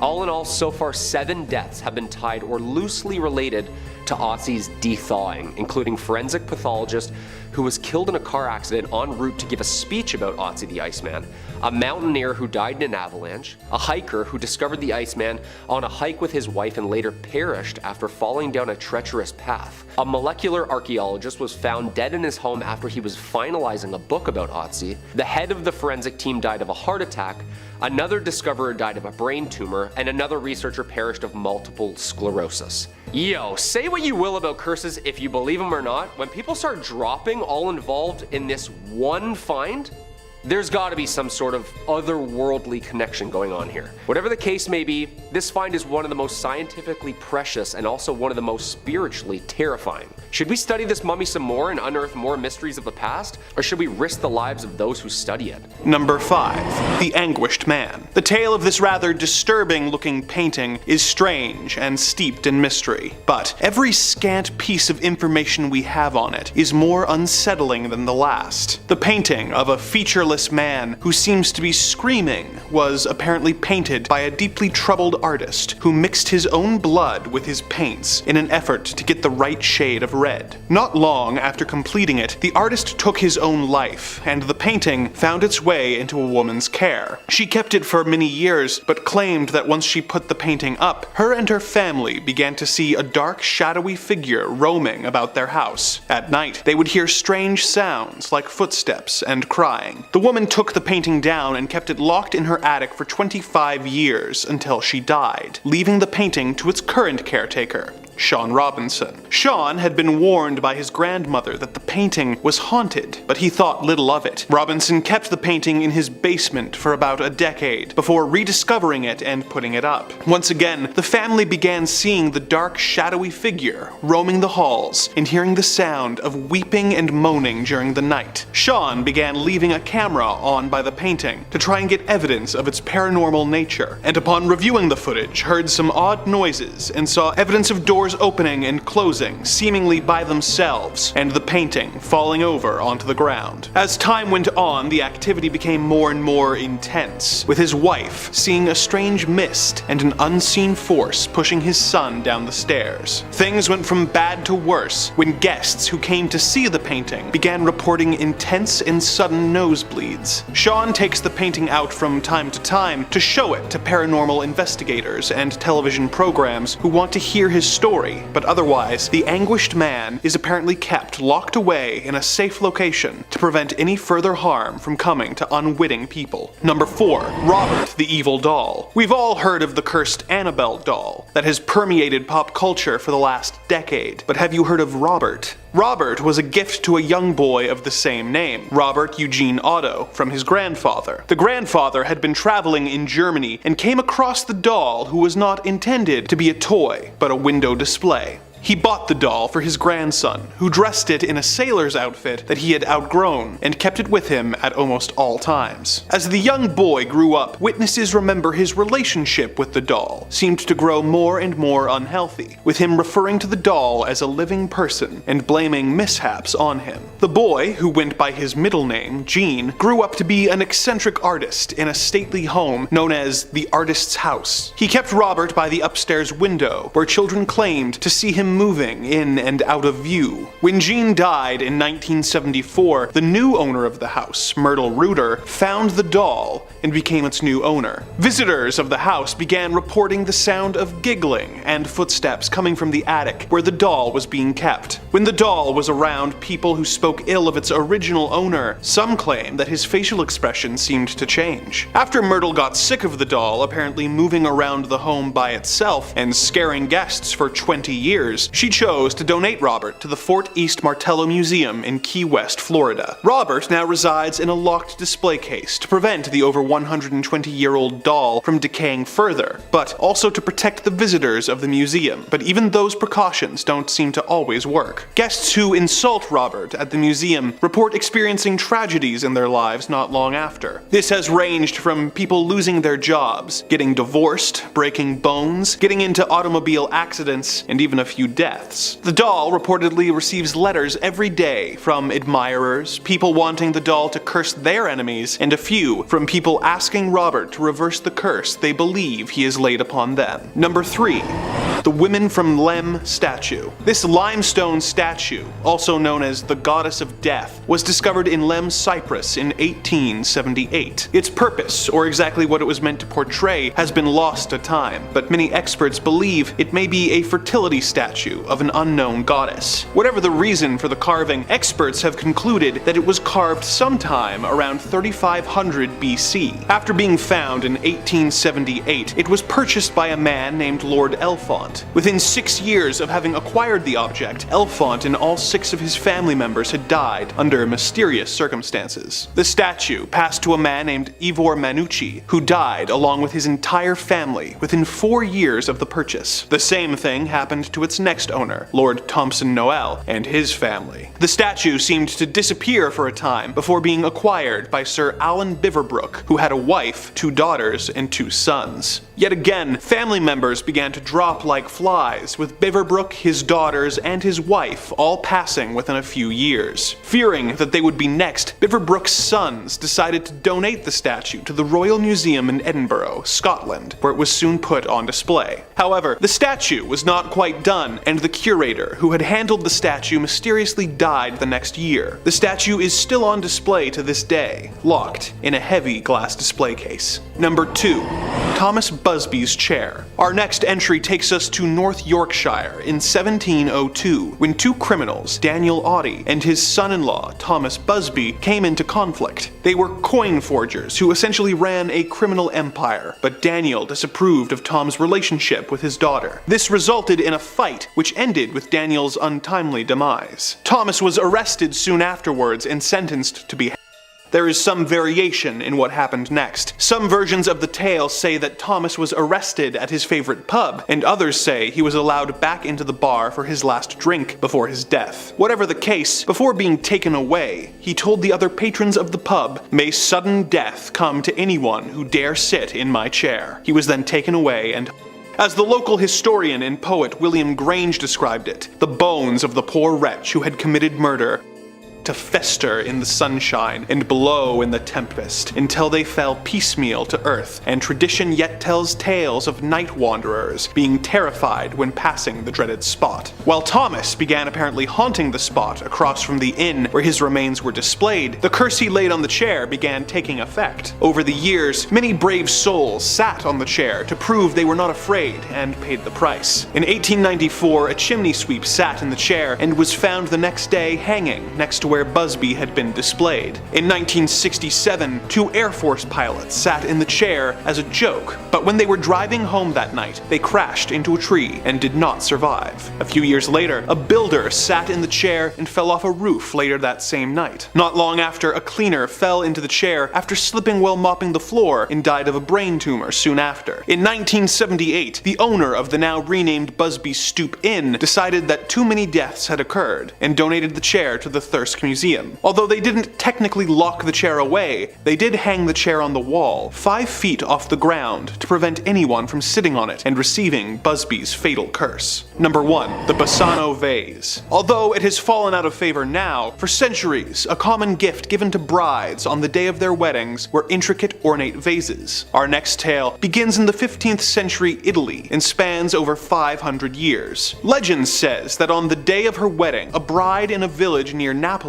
found a gift with no clue which of the guests had given it to her. It was a 4-pound silver vase. She decided to put it in her room for safekeeping before the wedding ceremony. But when the ceremony was due to start, the bride was nowhere to be found. The groom went to her room to look for her and found her lifeless body on the ground, with no trace of what had caused the death, other than her desperately clutching the silver vase. The bride was buried, and the vase was passed on to one of her family members to be taken care of. Within days, the second member of the family was dead from unknown causes. The vase was given to another member of the family, and when he also passed away, the family made the connection between all the recent tragedies and the Bassano vase. Unsure what to do, they reached out to a local priest who, upon hearing the story, informed them that whoever had given it to the bride had either cursed it or made it from cursed materials. He advised them to bury it on sacred grounds. They dug a hole and wrote a note warning, "Beware. This vase brings death," which they placed inside the cursed vase. The vase was buried and remained underground for the next 500 years. By horrible chance, a man in 1988 was digging and came across the vase. He read the note, but being the skeptical type, discarded it and took the newly found Bassano vase to a local auction house. The vase went up for auction and was sold for the equivalent of $2,270 to the local pharmacist. Within 3 months, the pharmacist was dead, and the vase was sold by his family to a local doctor, who also passed away soon after. The vase developed a reputation after this, and several people who were approached to purchase it refused, but it was eventually bought by an archaeologist who, despite his family's protests, did not believe in curses. He died 3 months later. His family threw the vase out their window, but a police officer who was passing by saw this and tried to return it. The family refused the vase back and told him of its cursed nature. He tried to give it to multiple different museums, but having heard about the curse, they all refused. Fearing for his life, he did what the bride's family had done over 500 years prior, and buried it in a lead box in a cemetery. Which cemetery he used is unknown, but let us hope that no unwitting soul rediscovers this cursed vase and unleashes it upon humanity once again. Number 5. The family jewels. Some things get passed on generation to generation. Some are begged, some are borrowed, and some are stolen. Our first cursed item has made its way across so many seas at the price of many lives. At a whopping 186 carats, the Koh-i-Noor diamond may look precious beyond all belief, but this cursed gemstone has a much darker, unbelievable side too. The name derives from the Persian Hindi words Mountain of Light. Many theories exist as to its original owner and who was originally cut for. A Hindu description of the diamond warns that, quote, "He who owns this diamond will own the world, but will also know all of its misfortunes. Only God or women can wear it with impunity." Well, that's jarring, to say the least.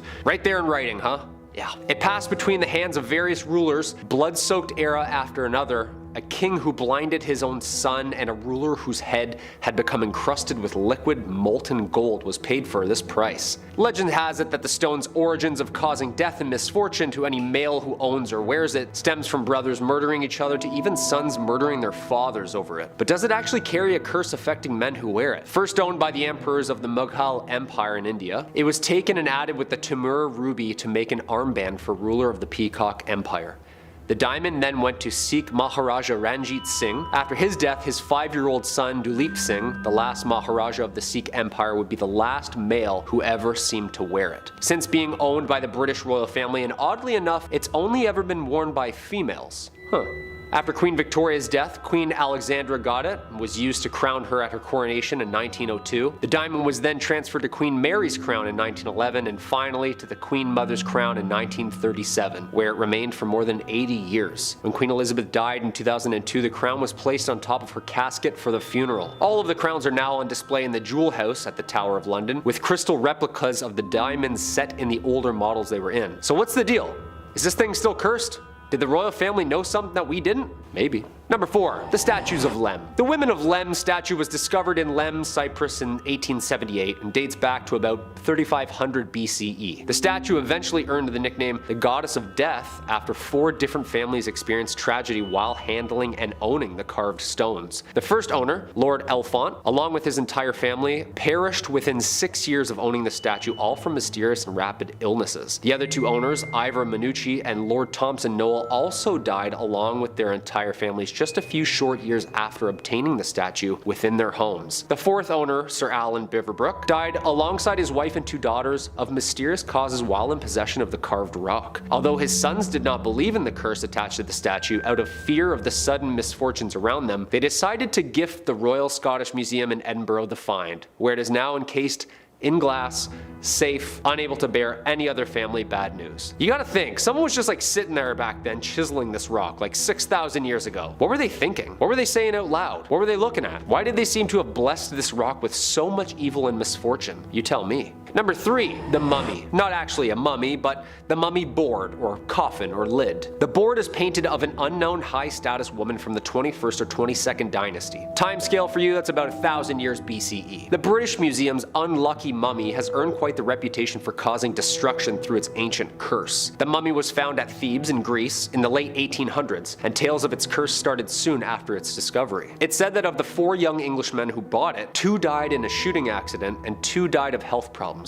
A string of illnesses, accidents, and deaths following this are said to be attributed to the lid. One of the most infamous rumors about the mummy's curse is that it caused the sinking of the Titanic. Wait a minute, what? One of the victims on board was a journalist who apparently was the first to publish articles about the mummy's find and the curse that went with it. Survivors from the disaster recall hearing stories about the ship of an ominous artifact that has a sinister reputation. As the mummy stories and the rumors spread, people who survived began to ask the question if the rumors had caused the disaster that night. The unlucky mummy is now an ancient Egyptian artifact in the collection of the British Museum in London. The identity of the original owner is still being studied and the related causes brought on by it. Due to the brief hieroglyphic inscriptions of short religious phrases, scientists are still trying to decipher the name and the curse that comes along with it, and the actual location of where the body disappeared to. It's been feared since the discovery in the late 1880s, and the mummy's lid has acquired a reputation credited with causing death, injury, and large-scale disasters, earning the nickname the unlucky mummy. None of these stories have any basis in fact, of course, but the mummy serves as a spiritual question mark and remains a mystery to scientists who cracked the code open. Yo, where's Brendan Fraser when you need him, right?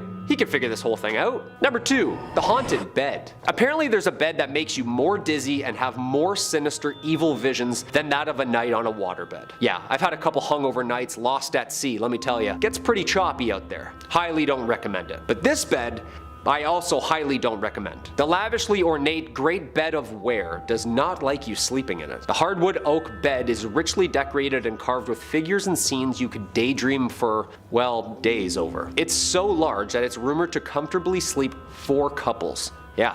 Talk about a California king. There's a tale that suggests that the bed was made in the 15th century for King Edward IV by a very gifted carpenter, but through the years found itself being passed between the inns of ware where commoners were able to sleep in it, break the legs, and apparently cover it head to toe in graffiti. Yeah, the disrespect alone. The defacing got so bad that apparently the ghost of the maker haunts those who are not of royal blood. Basically not blessed by God to rule. It's so old and so haunted that apparently people who spend the night are woken up violently by specters watching them sleep. Apparently there are so many initials carved into the wood, images drawn on it, that it's hard to know who actually the bed was originally fitted for, and who actually cursed it. Some researchers believe that the curse surrounding the bed could have actually been carved into it with symbols and text that hexed the next user. Whatever its history, it's haunted.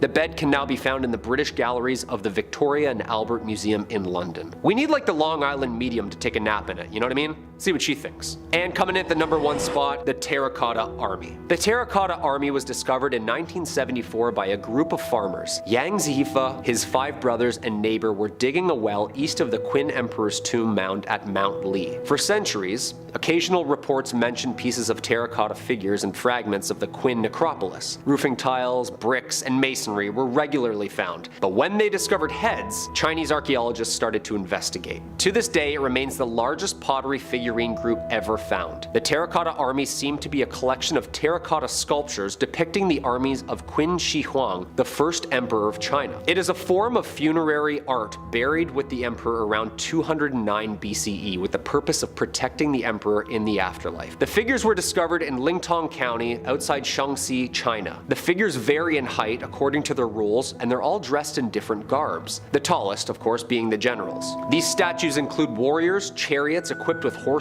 more than 8,000 soldiers, 130 chariots, 520 horses, and 150 cavalry. Other terracotta non-military figures were found in pits close by, including officials, acrobats, strongmen, and musicians. Yo, are we sure that Medusa didn't just like make her way through China and start stoning people in time with her looks? Because that's like an entire city made out of clay. In the records of the Grand Historian, China's 24 dynastic histories, it was written that work on the mausoleum began in 246 BCE, soon after Emperor Qin ascended the throne. Apparently the project involved 700,000 workers. Yeah, I'd really hope so, because that many perfectly sculpted figures are so realistic, there must have been a city of artists. The site is now a UNESCO World Heritage Site and has been since 1987. This is scary just looking at it. I'm not convinced this was just an art project for the journey between spirit realms. I think this was used as a decoy for battle. 20,000 figurines just chillin' waiting? Seems pretty intimidating to me. Whatever its origin. Number 5. The Bassano Vase. When we think of cursed objects, we start to go through the classics, you know, haunted dolls, haunted paintings, even the old haunted diamond. You don't tend to think of haunted glassware. Well,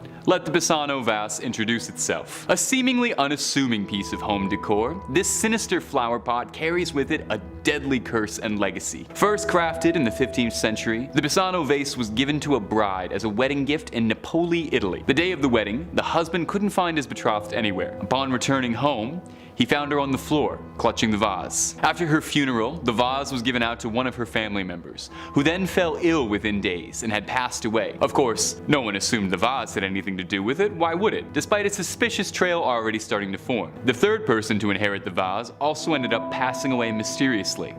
Well, after the third mysterious death in months, the family contacted a local priest for advice on their situation, and he gave them some reasonable advice. Bury it on hallowed grounds, where no one would find it again. It lay dormant dormant until it was dug up in 1988 by an amateur antique hunter who sold the vase off quickly, restarting the treacherous cycle where it traveled once again, ending lives mysteriously and ruining an otherwise nicely decorated living room. After its revival, it was brought to the attention of local police. They tried to pass it off to museums or cultural sites, but understandably, no one wanted anything to do with the wretched pot. So with nowhere else to turn, legend goes that the police returned it where it had once been found, buried deep beneath hallowed ground. Hopefully a little bit deeper this time, maybe in a lockbox with 3 padlocks and throw away the keys into the ocean. You know, just to be safe. Are you enjoying yourself, my little ghouls and goblins? Click the subscribe button down below for daily frights from Top 5 Scary. Number 4. The Iceman. The Iceman cometh for us all. In 1991, on the peak of the Otzal Alps in Italy, a pair of mountaineering tourists came across what they thought was a deceased hiker, which in a grandiose sense was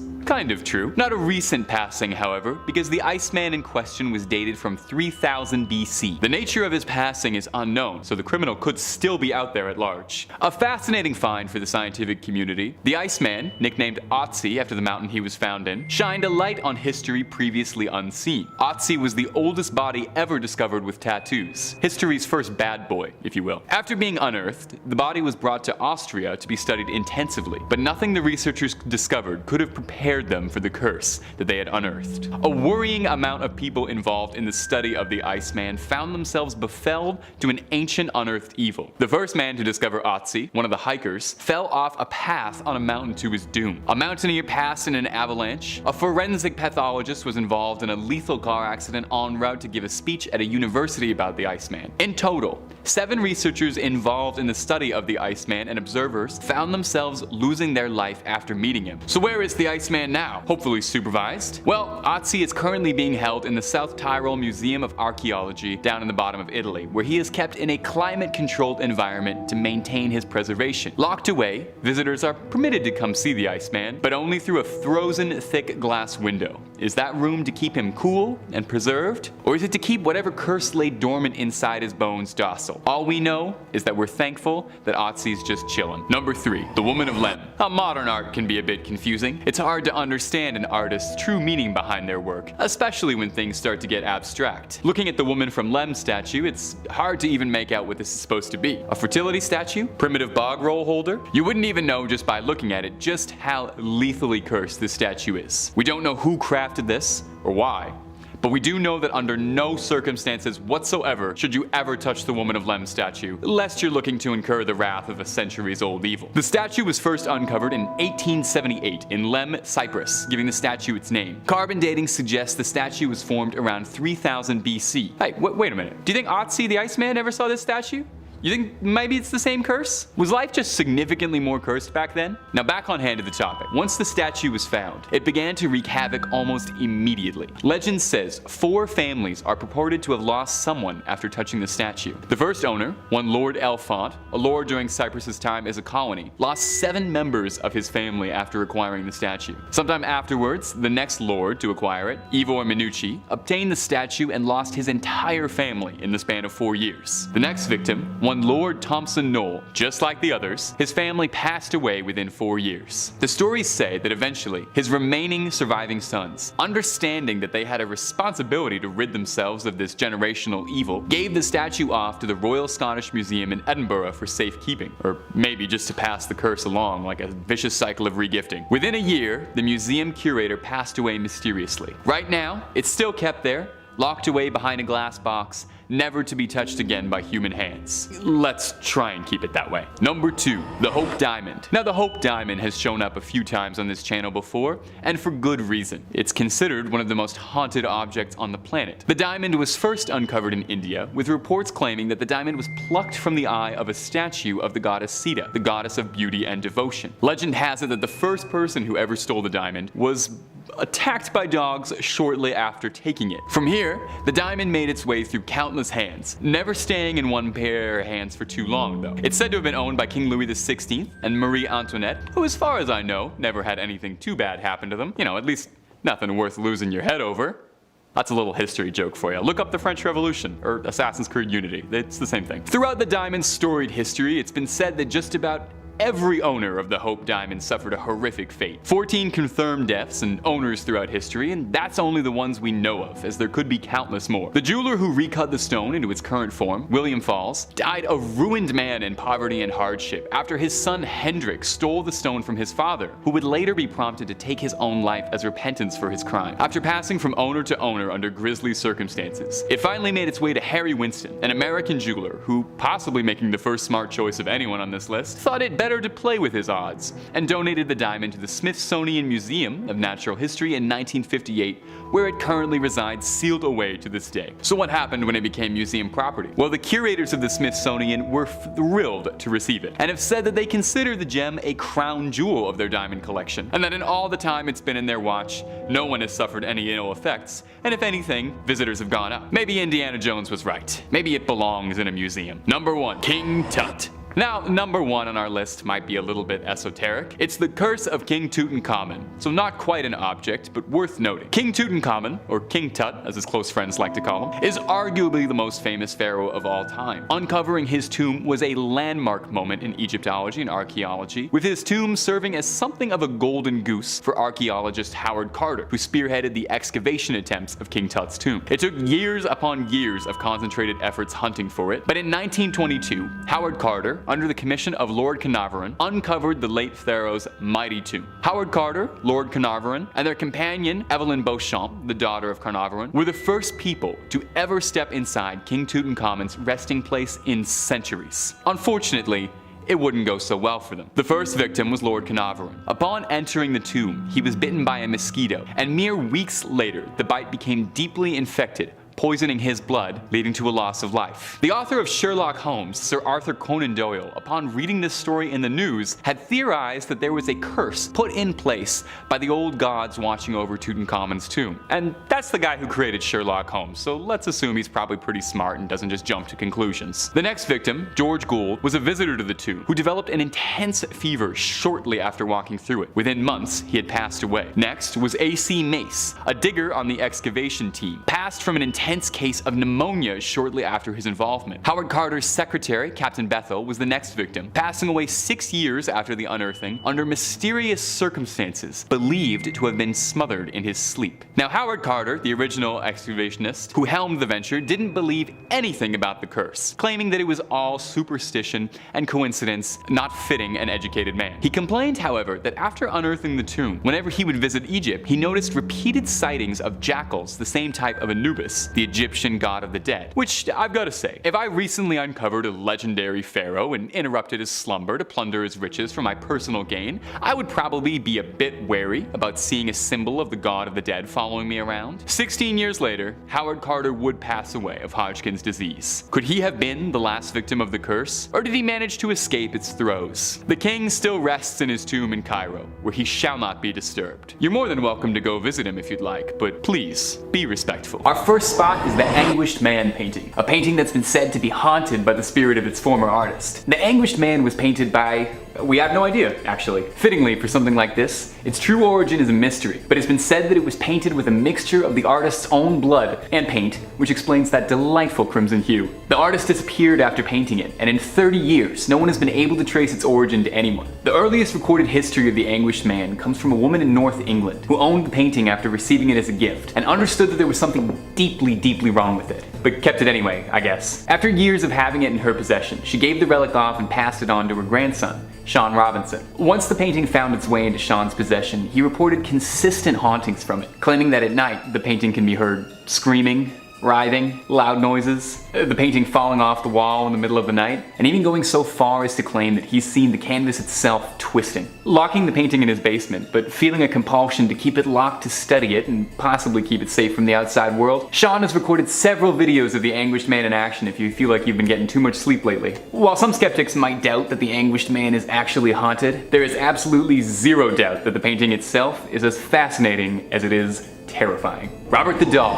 At first glance already seems a bit unsettling, between his empty smile and the blank expression of the pet sitting on his lap. If only it ended there. Legend has it that this century-old doll is home to a malevolent spirit locked away. It's been said that misfortune comes to those who don't respect him or insult him. Robert's story begins over 100 years ago, and his true origin is somewhat disputed. It's agreed that he was owned by Robert Jean Otto, who received it as a boy, but some people claim that it was a gift from his grandfather, while locals prefer to claim nefariously that the doll was given to Robert by a servant of the house who hexed it out of resentment. Whatever the case, Robert brought trouble with him. The real Robert, or Jean as he went by, would refer to the doll as if it was a living entity, claiming that it had a will of its own. When things around the house would break, like the rest of Jean's toys being destroyed, he'd claim that Robert had done it. The family would find Jean in the middle of the night, wailing, surrounded by overturned furniture, claiming once again that Robert had done it. People would claim to see Robert out of the windows, appearing and disappearing at seemingly random times of day. While Jean no longer owns Robert, of course, Robert lives in the East Martello Museum in Florida, where it's said that even locked up he still causes havoc, causing electronics to malfunction and go haywire. Employees have reported sleepless nights, strange noises, streaks of bad luck after spending time around Robert. The museum claims too Robert gets 1 to 3 letters a day from people asking for forgiveness or asking him to place a curse on others. If you're ever in the area and you feel like checking in, just make sure you're respectful about it, okay?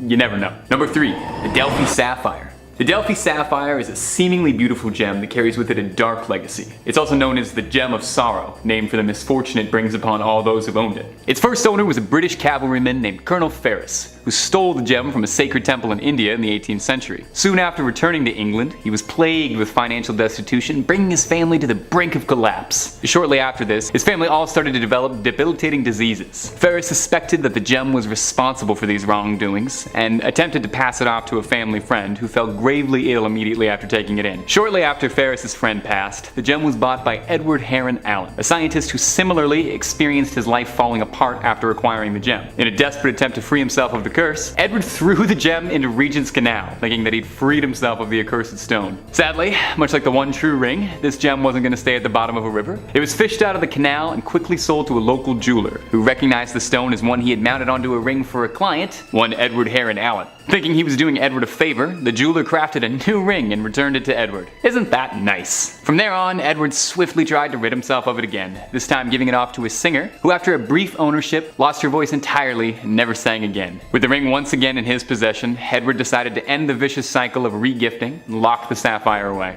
He locked it in 7 stacked boxes surrounded by good luck charms, and gave it to his bank to store in their vault until his passing. Never to be opened, never to be sold. Heron even advised the bank that after his passing, it should be kept for another 33 years, just in case there was any residual curse smell in the box, I guess. Anyway, eventually, the sapphire found its way to a museum, as these things always do, who upon opening the 7 boxes found inside a letter reading, "This sapphire is accursed, and stained with the blood and dishonor of everyone who has ever owned it. Whoever opens this box, do with it what you wish. My advice, however, is to throw it into the sea." Number 2, James Dean's car. Absolutely nothing is cooler than driving a souped-up Porsche, and in the 1950s, there was no one cooler than James Dean. Aside from being the cultural face of 1950s teenage delusionment and an icon for outcasts of his day, James Dean had a passion for cars and racing, and had a collection of impeccable Porsches, although the last one he would ever own was a Porsche Spyder 550. It was actually commissioned for Dean, and was one of the first makes of that car produced. A souped-up Porsche capable of race speeds, it seemed like the perfect car for a hot-headed rebel. But from the moment he got it, people were wary. A friend of Dean's, actor Alec Guinness, wrote in his diary after meeting James with the car that the sports car looked sinister to me.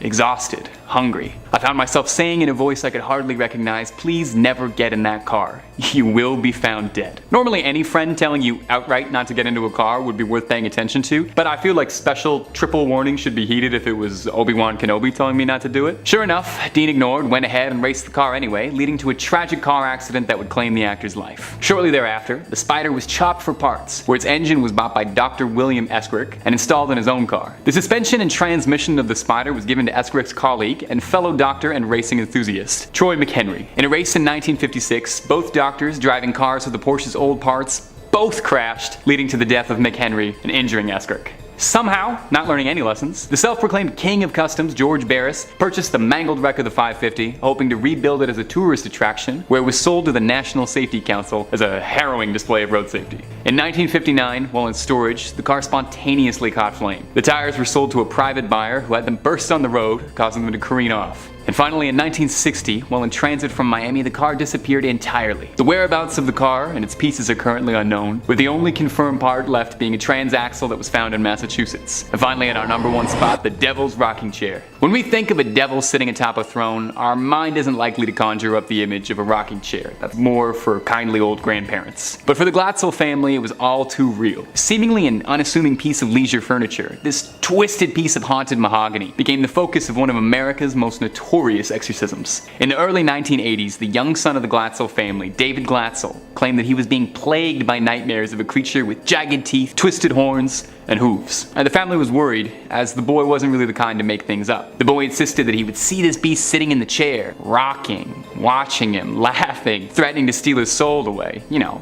regular old imaginary friend stuff. The visions persisted and even manifested physically, with David waking up in the middle of the night with scratches, bruises, and cuts, as well as red marks around his neck, as if something had been grabbing his throat. He would convulse during the night, and a family member would watch him sleep as he would have seizures repeatedly. David started to hiss and growl at his family, and even was reported to have spoken tongues, quoting from the Bible. Eventually it became too much for the family to bear, and professional help was brought in from, who else? Ed and Lorraine Warren, who performed multiple exorcisms and brought in a series of priests to try and quell the spirits inside the house. Lorraine asserts that she saw the chair levitate in her time there. After a final exorcism, it's reported that the demon left young David but found its way into his sister's fiance, one Arn Johnson. She reported the same growls, hissing, as well as slipping into periodic trances he couldn't be shook from. Tragically, Arn was involved in a conflict that led to the death of his landlord, and when he stood trial for it, insisted that he hadn't acted on it, but rather it was the demon possessing him that made him do it. He was locked away. After these dark events, the chair was kept away in storage, for fear that its evils might seep into the rest of the world. It resides now in the Haunted Museum, owned by Zach Baggins himself, one of the world's foremost experts on the paranormal, and a sort of modern successor to the Warrens, who's indisputably the wisest man to be owning something like this.